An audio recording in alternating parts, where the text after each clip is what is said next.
Welcome to Amplify, the personal brand entrepreneur show. Today on the show, Bob is speaking with Alyson Lex and Jenny Wright. If you can't consistently share your lead magnet, if you can't consistently talk to your people via email, if you can't consistently share your story and stuff on social, if you're not consistently talking to people and building collaborations and doing all of the things that you want to do in your business, then what are you doing? Getting your messaging right, figuring out who you serve, serving them with integrity, creating that transformation, that's how you stick with it, and that's how you figure out what works for you. Hi there and welcome back to Amplify, the personal brand entrepreneur show. My name is Bob Gentle and every week I'm joined by amazing people who share what makes their business work. If you've just hit play and you still have the app open, don't forget to hit the subscribe button. And if you're on an iPhone, that's the plus or the follow icon. That way you won't miss a single thing.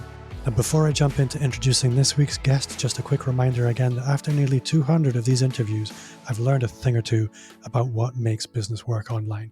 And it turns out that success does leave clues. And I want to offer you a map. If you jump over to my website, you can grab your copy of the Personal Brand Business Roadmap. It's everything you need to start, scale, or just fix your expert business. And it's yours for free as a gift from me. Now, sometimes, very rarely, you just take an interview on trust because you know the people, you know what they know, and you just know you want the chance to rinse them for everything that's going on, and it's going to be gold. So, Jenny and Alyson from System to Thrive, welcome to the show. Thank you for having us. And for those listening, I'm Alyson Lex. I am a direct response copywriter. And I'm Jenny Wright, and I'm ecstatic to be here. Thanks so much. And I'm a business strategist and lead generation expert. So Jenny and Alyson, you both have your individual businesses, and we've got to know each other over the last couple of years, I guess, from doing little bits and pieces together. I think, Jenny, I was on the summit that you ran. Did you run it together or was it? Alyson was instrumental in making it happen. It was my summit in particular, but Alyson was in there too.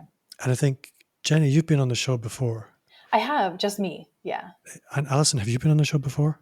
I'm feeling a little jealous because so sorry. No, I haven't. It's okay. I mean, there's still time. You can make it up to me. The shame.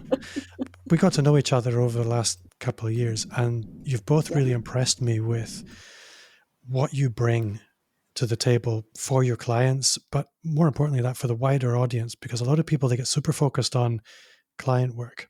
But if you want to find success online, it's much bigger than just being good at what you do. You need to let people know you're good at what you do. And the way that you two work together, I think, is a brilliant role model for a lot of people in how collaboration online can not just work, but it can be excellent. So for the listener who doesn't know you both individually, why don't you both take a moment? Obviously, you gave a little bit of an introduction, but what do you do for your clients? And what's your area of genius, if you like? Jenny, why don't you go first? No, Alyson, because you haven't been on before, you go first. Oh, I see. So that's how you're going to make it up to me. So, so as a copywriter, my job is really to take what you sell and make it sound really great to the people you want to sell it to. Frankly, a lot of what I do for my clients is coaching and consulting on messaging and understanding their audience. And I do a lot of product creation as well.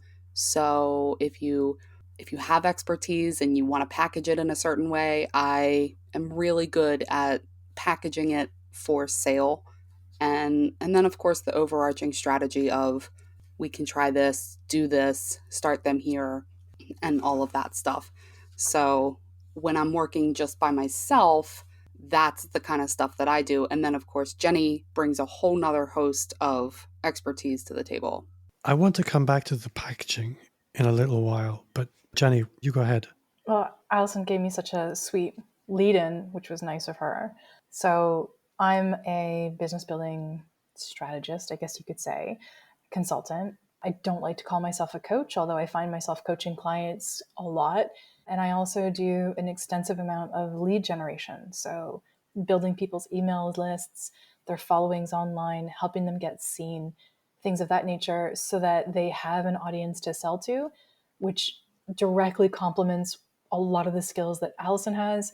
And yeah, it's been awesome. And then the other thing is I've been a specialist now for several years in online summits. So I've done about 320 online summits, and it's been a really cool way to understand the online marketing industry and people and how people build their lists, and the trends that are coming out, which are really fascinating.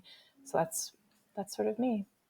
So, from listening to both of you, there's a lot of there is an expert there somewhere, and they have a real problem closing the value loop. So, there's somebody out there who needs what they have. There's a piece of magic in your client, but connecting the two can be really, really difficult. And Jenny, you mentioned coaching. And again, even in the productization side of things, I'm willing to bet there's a lot of coaching because people don't understand a lot of the time where their value is. They make some assumptions, but actually what you can see in other people is quite different from what they see in themselves.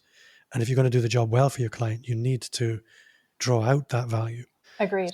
So do you find any consistencies in where people's limiting beliefs are when they come to you? Absolutely. There is a ton of limiting beliefs with people around, will this sell? Is this the right thing?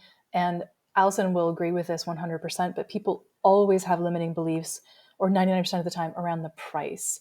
And they undervalue and undersell themselves on their product extensively. So there's that big issue where they think, oh, I'm just going to charge $197 for this thing that I'm creating.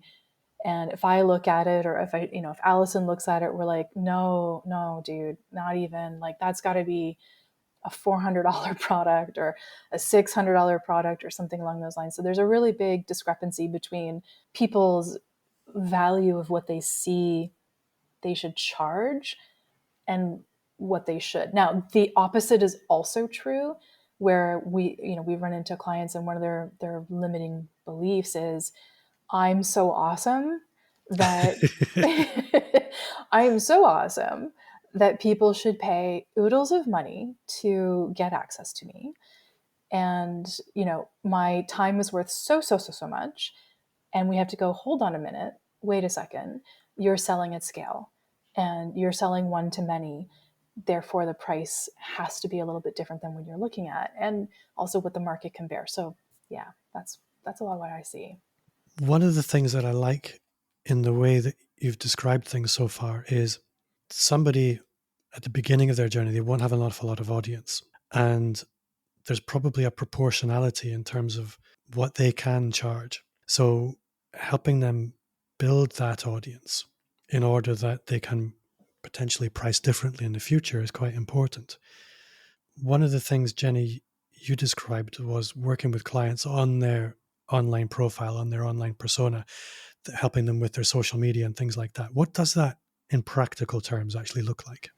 Funny enough, because I'm not a social media coach and I can't give people the strategy on how to build their social media, maybe as well as a social media coach does, what I will attempt to do is really create a seamless cross-platform sort of understanding, so that we don't get that whiplash effect if I go to your Instagram and then I go to your LinkedIn, and on your Instagram you're like wild and crazy and having a good time, and on your LinkedIn you're all buttoned up, and there's just really no connection.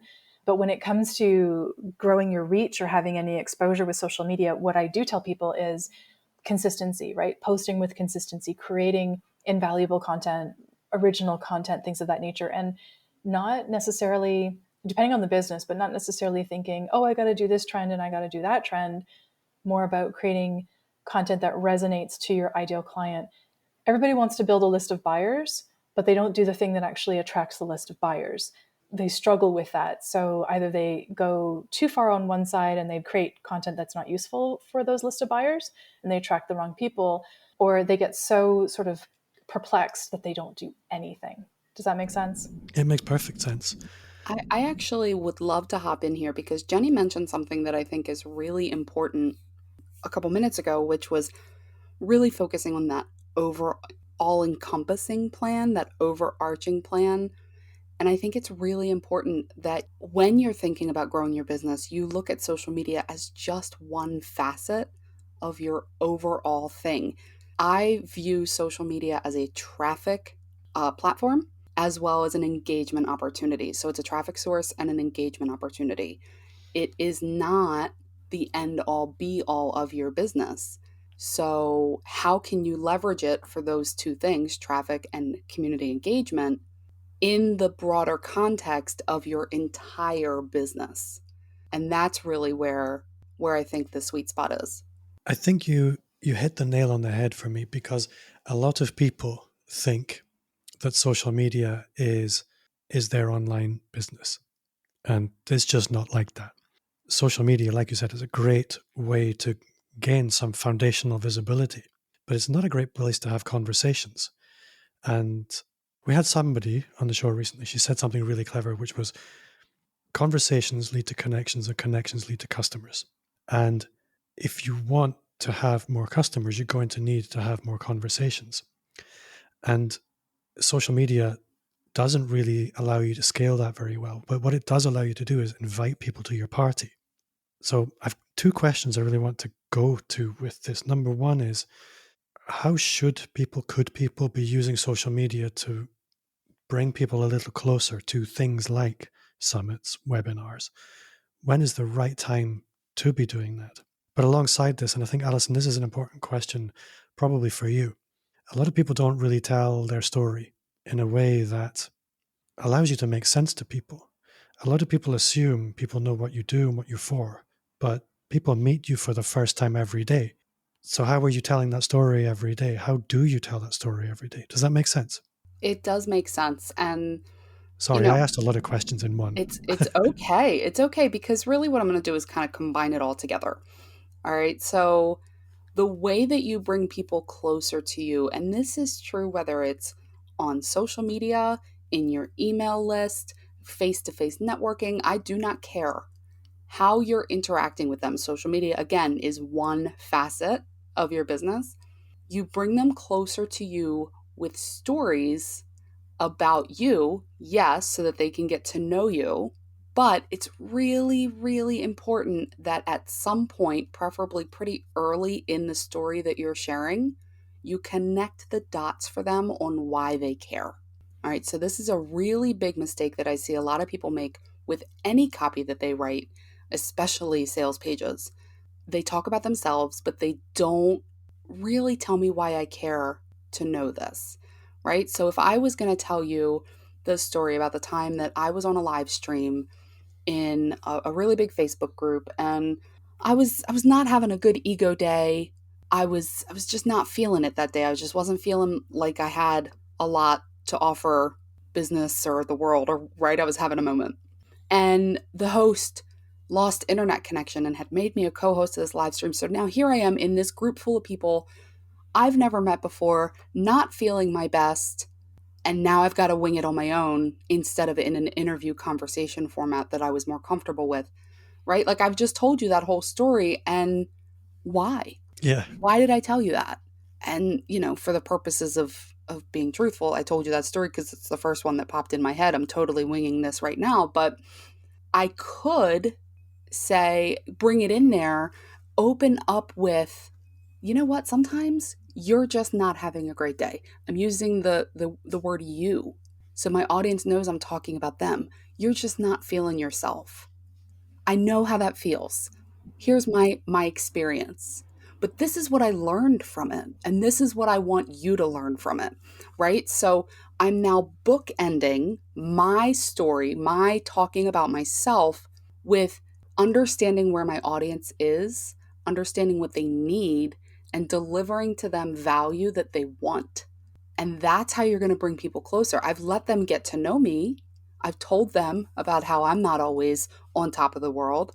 They feel connected to me, but I didn't do it in a way that's just all about Alyson. I get that. It makes perfect sense. And I wholeheartedly agree with you. The question that's in my mind here at this point is, and I have my own assumptions and my own ideas, my own gut instincts as to how I would approach it, but I'm curious to hear from you, who spends all day on this. How much is too much in terms of telling people what you do and how they can buy from you? And how much is not enough? Does that make sense? And I guess I'm interested in both your perspectives on this. So, Jenny, if you want to jump in on this with a different perspective to Alyson, that's cool, because that's how we get the truth. Um, We don't just to listen to me. That's true, right. right? I agree with Alyson on this. My perspective is almost identical, which is one of the reasons why we work so well together. Yeah. So I don't really have too much to creatively add. It would sound like filler. So I'm on board with what Alyson was saying. I think the question I was aiming for this time was one that we didn't really address previously, which was, in our content, yes, we need to tell our stories and connect with people. But when it comes to the transactional side of it, saying, and this is how you can hire me, buy from me, whatever, how much is too much and how much is not enough? How do you hit that sweet spot Oh, between actually trying to trigger some kind of buyer behavior, if you like? okay. Well, I understand the everything question. from opting in through to spending actual money. That is a complex question. And I'm glad you asked it. And I think that most people err on the side of too little, where it comes to, say, promotion to register for a webinar that will then sell your high-end coaching program, as an example, or register for a webinar that'll sell your low-end ticket offer. And people think that they can promote the webinar for, maybe 4 or 5 days, and that should be sufficient to let people know. But that isn't actually the case. People, strangely enough, with the amount of information that's being passed around out there, do not see your information as much as you think they do. So you might be posting, let's just say you post 7 days in a row to get people to register for your webinar or your offer.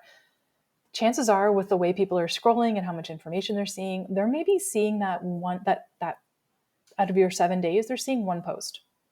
That's not enough for them to make a decision.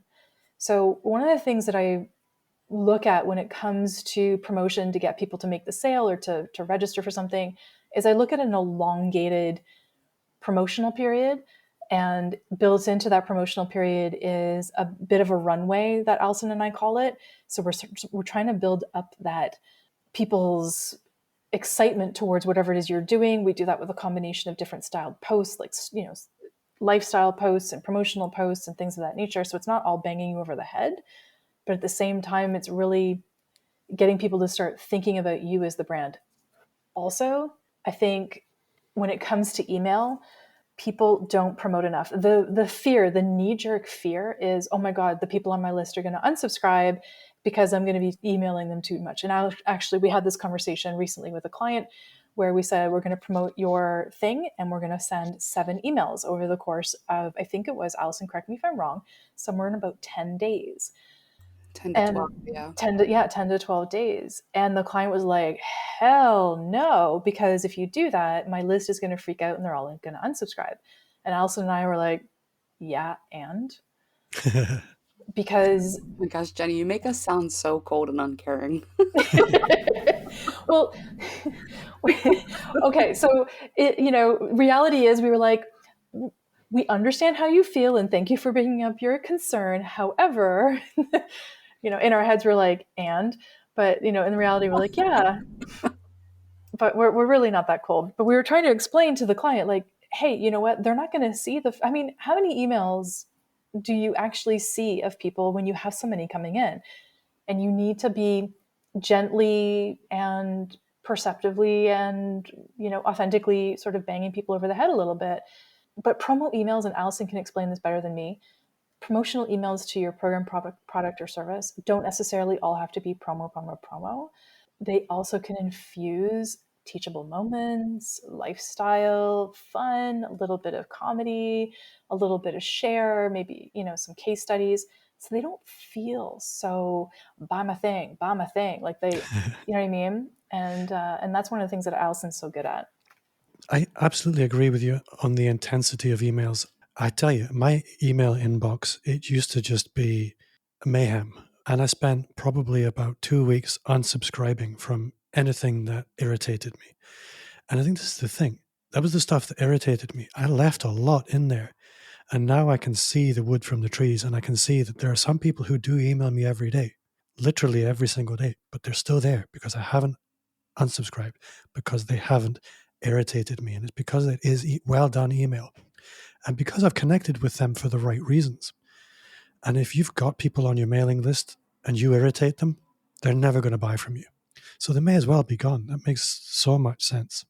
I think, too, just to jump in and talk about the promoting versus not promoting thing, I think what we really need to also look at is when you're selling, there are different things that you sell, and not all sales are money, right? You're asking them to invest time, attention, energy, to give you information, to leverage relationships.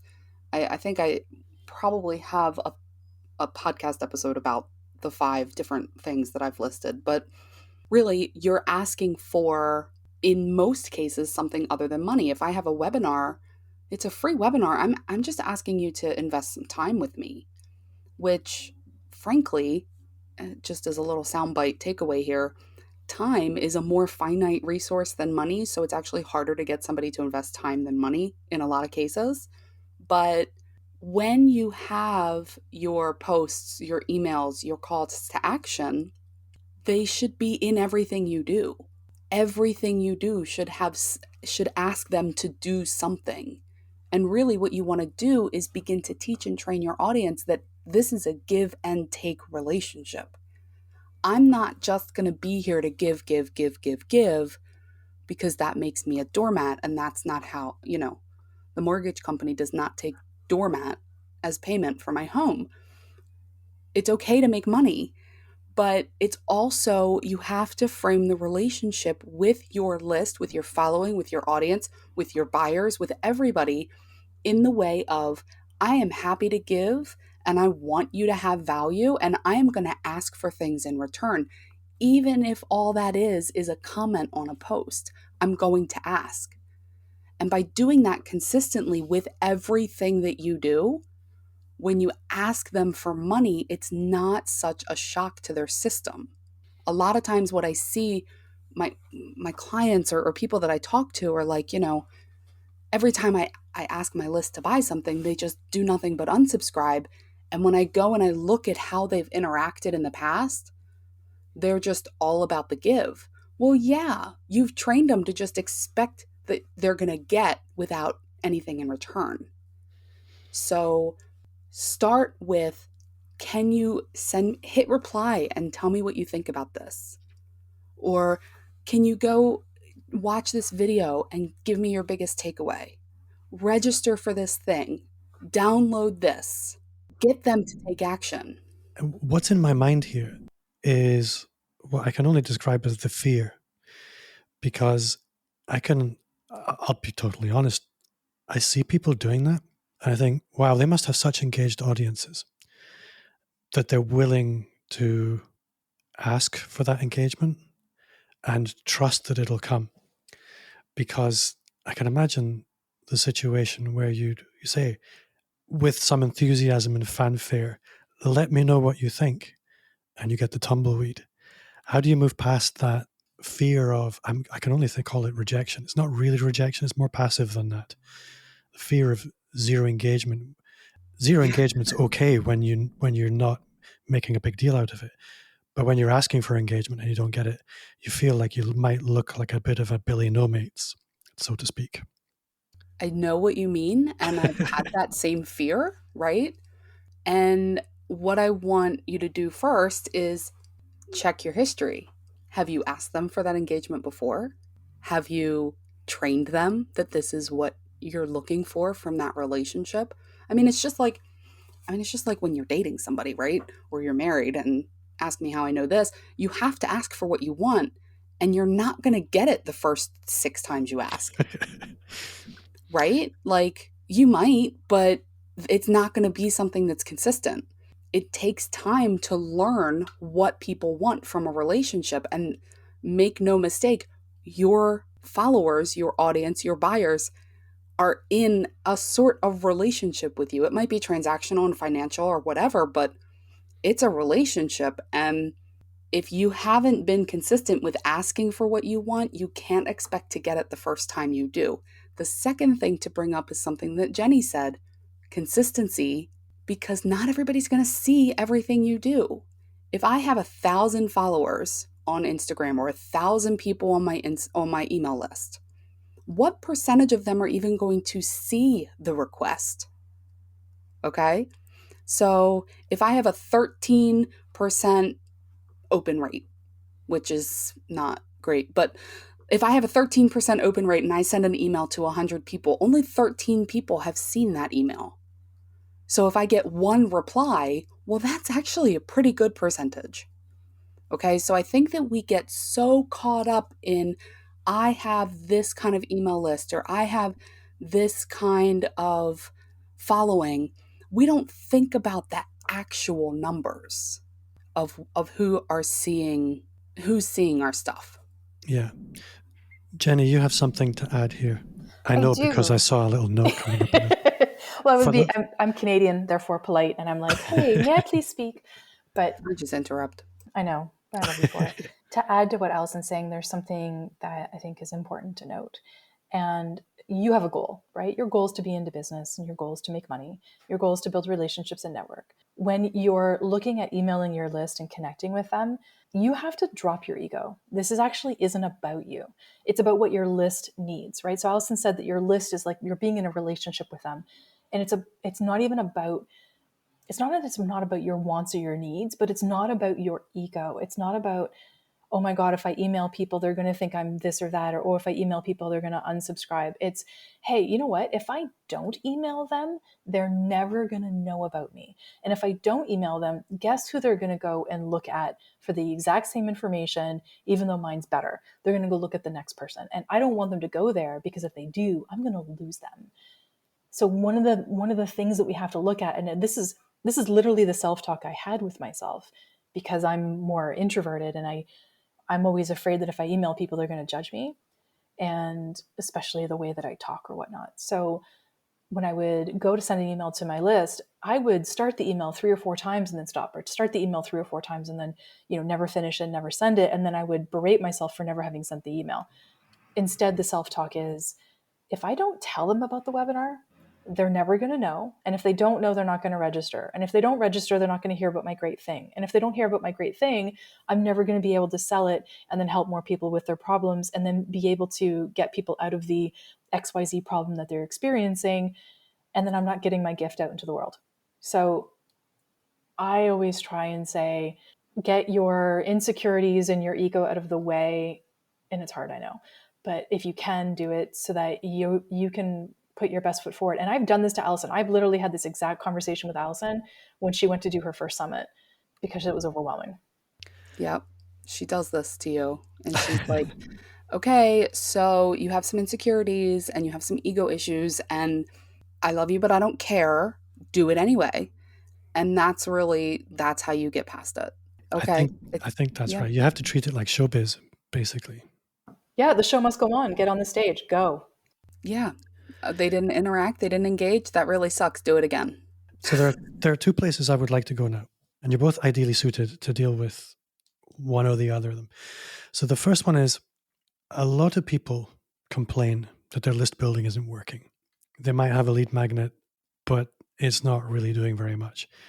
When you meet somebody right at the beginning, how do you get them from the point where their email list is stagnant to the point where nobody's really been added to it in any volume for a long time, or they haven't really made a start, to the point where they've got consistent list growth?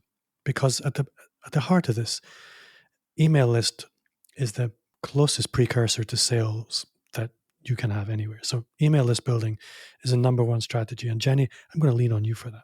And the next one that I'm going to come to after that is, so many people have so much to bring to the world, but they never put it in a box and they never wrap it with a bow. And that's really where we're looking at productization and program design. So that question, I'm going to lean on you, Alyson. And when you meet somebody, you think you've got something special there, how do you take that to market? So Jenny, let's start with the list building. I suck. How can I get to the point where my list building doesn't suck? Not me personally, obviously, because I'm awesome. Yeah. Your third person suck. I got it. It's all good. One of the things that I do individually and Alyson and I do together, and she does also with her clients, is we have to ask a lot of questions. I think the reason why a lot of lead magnets fail is the wrong questions have been asked and the wrong product has been created, right? So the questions that have to be asked is long-term versus short-term, right? Consistency versus list injection. So when I say consistency is you've got a lead magnet where you're constantly sending traffic and it's adding onesies and twosies. And a list injection is doing an online summit where you're adding 3, 4, 500, 1,000, 1,500 people to your list in one go. So lead magnets tend not to work, or list building tends not to work for a number of reasons. Number one, you're not putting the right thing out for people to get it. Okay, so you're like, oh, I need to build my list. I'm going to create a PDF download, and there, see, did it. It's on my website. Go get it. And nobody goes and gets it. And then I did that. Didn't hey, work. but you know what? Your download, your PDF download, I love that thing. It's on my desktop right now. So Well, it took a long time to get there, and that one works. But this is yeah, like but you're attempt number 10. Attempt number 10. But think about the questions that you asked yourself, right? And by the way, not every lead magnet's going to work. Can I just say, even as somebody who's been doing this for 9 years, you're never not every lead magnet is going to be the perfect thing that's just the skies will open and heaven will shine down and all of a sudden you have thousands of people on your list. There is some trial and error. I last year created a quiz. I thought the quiz was going to be the best darn thing ever. So did Alyson. We're like, this is going to be still mad. So mad. We were I'm like, still mad. That thing is so good. We spent so much time on it. It was awesome. And you know what? It has been one of the duds of my list building career. And I'm okay with it. Like, I will talk about it and talk about all the things I did wrong. But to boil it down to the real things as to why this doesn't work is they're satisfying the wrong need. So as an example, I was saying before, if you just think, oh, I need to create a lead magnet, I'm just going to create a PDF and throw it on my website and call it a day, you haven't done enough to make sure that it's the thing your ideal client wants. Number 2 is you're creating the right lead magnet for the wrong audience. So if you've been posting on social media, or if you never posted on social media, but you start posting and you're attracting the wrong group of people and the lead magnet doesn't fit what those people that you're attracting, what they do or what they're interested in, they're never going to download it. And the other thing people don't do is they don't talk to their ideal client. If you just ask people what they want, trust me when I say that they will tell you. So I will ask people, and I try not to ask people who are super close to me. Like, I can ask Alyson all day long what she wants, but she's biased, right? My partner is biased. If I ask him what he thinks I should create, he's going to have some bias. So I try and ask complete strangers, what is it that, what is the thing that you need right now that would solve a small P problem in your business? And what would that look like? And they're like, oh, God, I really need somebody to tell me how to, put on a summit, or I really need somebody to do X, Y, Z, and ABC. Okay, that starts the list, right? And we build out the list of what those things might be, and then we start thinking about the ideas. I created, like I said, once that quiz went to poop in a handbasket, Alyson and I were like, frickin' frack, that's ridiculous. And we were so angry. We didn't use frickin' frack, but they all started with F's, okay? All the words did. And maybe some S's. And fun and fudge. Yes. And silly were the words, just as a heads up. Thanks, Alyson. She's my walking, thesaurus. And we then formulated a different list build. And a lead magnet. And this one was an on-demand webinar. Well, guess what? Apparently my people like on-demand webinars, okay? So that one's hitting. The quiz did not. I thought the quiz was going to be awesome and fun and super cool. Nope, not even close. So it really does take a lot more than what people are putting into it. Yeah, I think you do need to try out a few different things and something will stick. But I think at the end of the day, this needs to be your lead magnet, whatever you want to call it. You're making a promise in that document. You have to, or whatever it is, you need to keep that promise. But it needs to be a promise somebody gets excited about you making.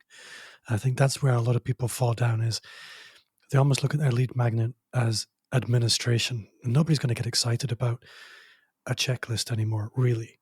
You need to go a bit bigger than that. And yeah, on-demand webinars, little courses, things like that, they can work really, really well.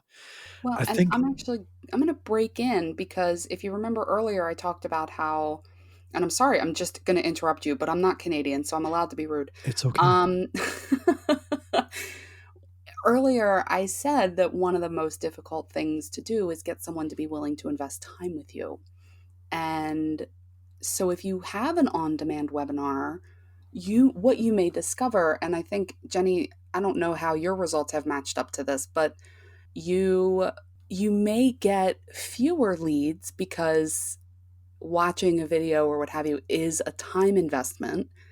You're now asking me to dedicate 40 to 45 minutes of my time with you, but the people who do sign up for it, who do consume it, are more likely to be higher quality and more likely to convert. So, I know we don't want to, I'm not trying to overwhelm anybody listening, but there are definitely a lot of things to consider when you're putting together offers, free offers, paid offers, all of it, because not just how much am I asking them to pay, but what else am I asking them to do? I agree with that. I agree as well. I think one of the things that popped out for me as you were describing that was if you can give away something that your competitors look at and go, whoa, hang on a moment, you're onto something. Because as I've heard some people say, I don't know who, but people, they won't pay for information, they'll pay for implementation. So you can go big on information that your competitor will be slightly anxious about.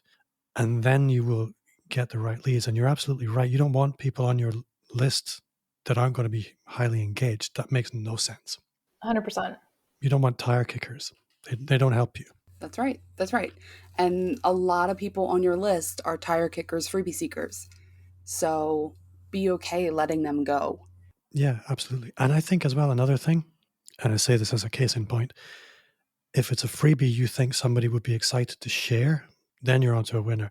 And that's one thing I really liked about your website. You have this content prompts. It's genius. I shared that with a client. It's so good. Just saying. You. I think there's one other element that really, really made the difference for me. And I don't know how you feel about it, but if it's a lead magnet that you can put your hand up with some pride and rather than embarrassment, it really, really helps. And I think for me, having the personal brand business roadmap is something I'm really, really pleased with. I use it every day with my own clients. And when I go and speak on somebody's podcast or on a summit, I'm really enthusiastic about sending people to it because I know it has some genuine value and they're not going to be disappointed when they get there. And I know the same is probably true of the kind of lead magnets that you work on, but having that pride in it, that it's not just ticking a box to say I've got one, that makes such a difference. You want to have pride in everything that you do, any message that you put out. That's something that I work really hard with my clients on when I write their copy. I want them to feel comfortable and proud and like they can stand behind what it is that we're pushing forward for them. And I know that Jenny does the same when she consults and strategizes summits and does all the implementation stuff. You really, at the end of the day, this is your business. This is your thing. And one of the struggles that I think as business owners we have is that there are approximately 600 bajillion people telling us all different strategies that are certain to work. If they don't feel good to you, if it doesn't feel like something that you can stick with every single day, then it's not the right strategy for you. Jenny is a big fan of the word consistency. Eventually, I'm going to she keeps talking about getting it tattooed. I'm just going to buy her a bunch of temporary tattoos so she can laugh at that. But consistency. I still want to get it. I know. Well, and she's going to be so proud of me talking about this because consistency really is that important in your business. And if you aren't following something that you can be consistent with, if you can't consistently share your lead magnet, if you can't consistently talk to your people via email, if you can't consistently share your story and stuff on social, if you're not consistently talking to people and building collaborations and doing all of the things that you want to do in your business, then what are you doing? So getting your messaging right, figuring out who you serve, serving them with integrity, really creating that transformation, that's how you stick with it. And that's how you figure out what works for you. And I think this actually is quite important now that we go to program design, because all that consistency is for nothing if you don't have something on the table for people to say, you know what, I want one of those. So you meet me as Mr. Random Consultant. You think I'm kind of cool. I know some stuff. how do you work with me to productize that so that people don't have to pay me X dollars an hour anymore, but I can scale my value differently? Is that a fair question? Oh, yeah, very fair. And I'm going to give you the answer that is going to sound so simple that you're going to wonder why you didn't think of it. When you work with a new client, what do you do? What documents do they fill out? What training do you give them? What questions do you answer all the time? What processes do you walk them through? What do you do? When you're with a one-on-one client, right? You're already successful in your coaching or consulting biz. You're already doing this. What do you do? Okay, cool. Put it together. Answer the questions, create the trainings, give them the templates. You now have a product. It just removed you from it. That's the difference. The difference between high ticket consulting, coaching, what have you, and a self study or DIY or whatever product is the removal of you. It's still the same information, it's still the same documents, it's still the same forms, it's still the same process. You're just taking you out. So the high ticket, low ticket question, how Mhm. do I decide which one to do first? How would you advise me to approach that? Because yes, I could go all in on a $10,000, whatever it is, or I could do a $50 a month thing instead. Who should make the big ticket decision and who should make the low ticket decision? How would you? Yeah, so it's funny. I think Jenny just actually did a webinar on this, but I helped her come up with some of the content. So I feel like I can speak on it if she wants me to. So high ticket is when you don't have a huge but list. I'm trying to watch my mouth. If you don't have that huge list, it's a numbers game at that point. And I know I said that earlier too. At some point, it's a numbers game. If I only have X number of people on my list, and that's, you know, let's use the 100 number, okay? If I have 100 people on my list and 100 followers, what can I realistically expect to make from a $50 program? Maximum 100 times 50, writer for a reason. So I'm going to actually do the math on my little calculator right here, which is $5,000. I can realistically expect maximum with 100 people to make $5,000. End of discussion. Is that worth doing? No, right? When I could sell 1 to 100, which is a 1% conversion rate of a $5,000 program and make the same amount. Now, if I have a list of 100,000, then we're talking about a different situation, right? So, what we advise is start with high ticket. This is your done for you service. This is your one on one coaching. This can be, depending on where you are, this can be a group coaching beta type of situation. Okay. And then as you grow, that's when you productize. So that makes a lot of sense. And I think this is a mistake I feel a lot of people making, that they go the low ticket route too early. And Way then they, too early. and then they wonder why they achieve no traction. If you have an existing business, it makes so much sense to simplify your higher end offers. Just remove some complexity, lean in on a niche and get some systems around that. And then focus as you're doing that on building your audience and your authority and your visibility. And then you can lean into the low ticket stuff and serve at scale. I think that's, Absolutely. It's that sexy passive income lie that we're fed online, that if you just create a tiny product, you'll be rolling in it. and I think you can, but you need to have earned the right. And Yeah. this is where a lot of people fall down. Yeah. If you don't have the list and you don't have the following, your $27 product, your $67 product, or your $97 product is never going to make you the $30,000 that you think you should be getting out of it. I totally do think that. I'm going to wing it at this point because really where we're leaning with all of this is additional visibility. That if you want a bigger list, you need bigger visibility. You need to bring that visibility to your lead magnet and the opportunities to get on your list. If you want to sell more product, you need more visibility. So your top tips for 2022, if somebody wants more visibility, what should they do? I'll start with Alyson. Oh, see, I was going to let Jenny go first. Um, all right. So, top tips for 2022. And again, Jenny, you can tell For we work together so for well. visibility, right? So if it's 2022 tips for visibility, come on, you know this. We know what we're going to say. Well, yeah, I was going to say, you touched on something earlier about list injection and long term. And really, it's about leveraging both of those. So, what you want to do is collaborate consistently, post on social, all of those things, right? Do things like this podcast. We're here on this podcast getting in front of a whole brand new audience. And Bob's already mentioned our content prompt generator. So that's visibility that can lead to traffic. But then Jenny and I are also planning individual summits, which are those list injection. So we have the long term stuff and then the list injection.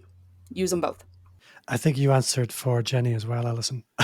Oh, she totally did. But that's, I mean, there's nothing I wouldn't, well, there's nothing I wouldn't disagree with. And I answer for her too, right? Yeah. But I would highly, highly, highly encourage people. What they do, one of the biggest things that I find that people should be doing for 2022, we're still early on and we're still early days in the year. It's not too late to get this plan going. However, is you should be the stuff that you should be doing in Q1 will set you up for Q2, 3, and 4, right?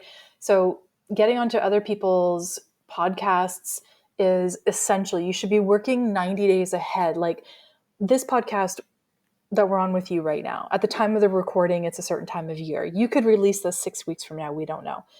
But this will help us get exposure. We should be planning to try and get, 10 to 15 other podcasts on our done so that we have additional exposure. And like I said, like what you're doing now is going to set you up for the rest of the year. If you wait until July to get on podcasts thinking that it'll give you a boost in your audience to help you sell your program, product, or service in August, you're too late.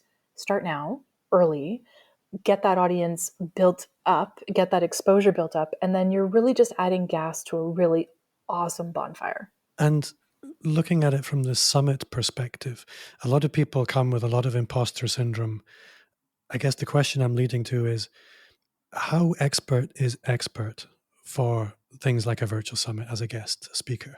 How expert is expert? Can you give me a little bit more information? Well, what I mean by that is a lot of people maybe think they're not quite ready for it, and To host it?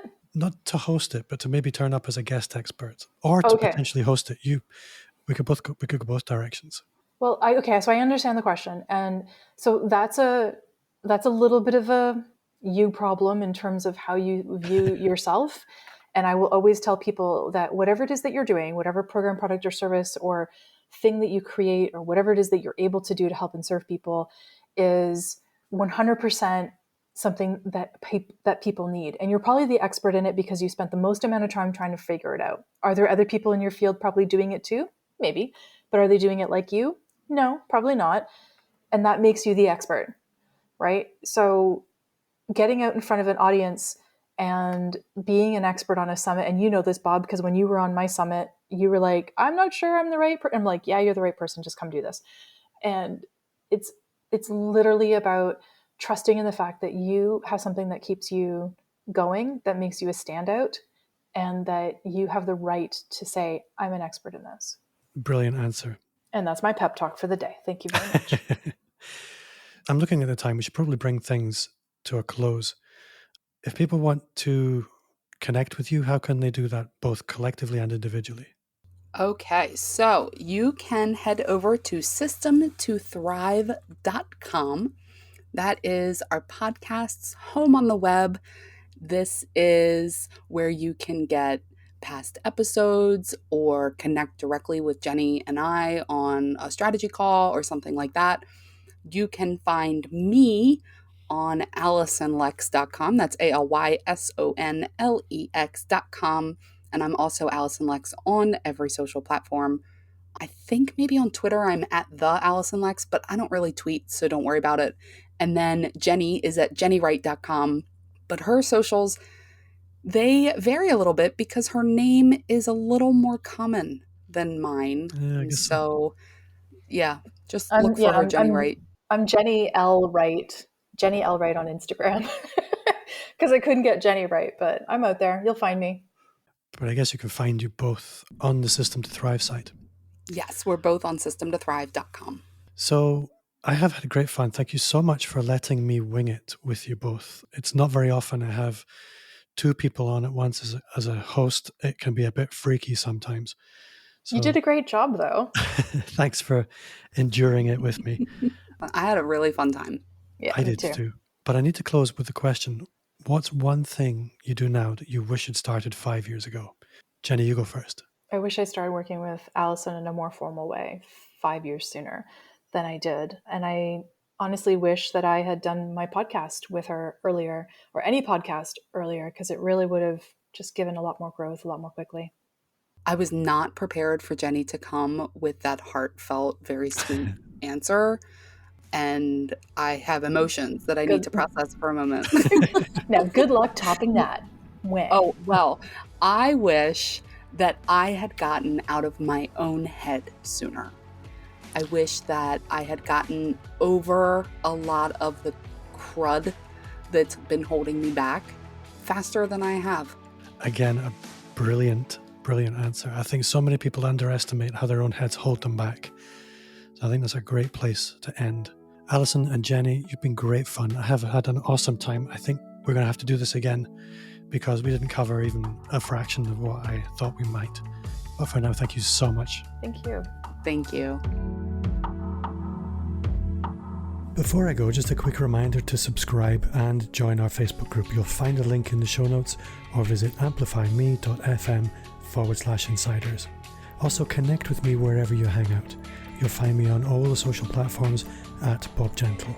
If you enjoyed the show, then I would love a 5-star review on Apple Podcasts. It would make my day. And if you shared the show with a friend, you would literally make my golden list. My name's Bob Gentle. Thanks to you for listening, and I'll see you next week.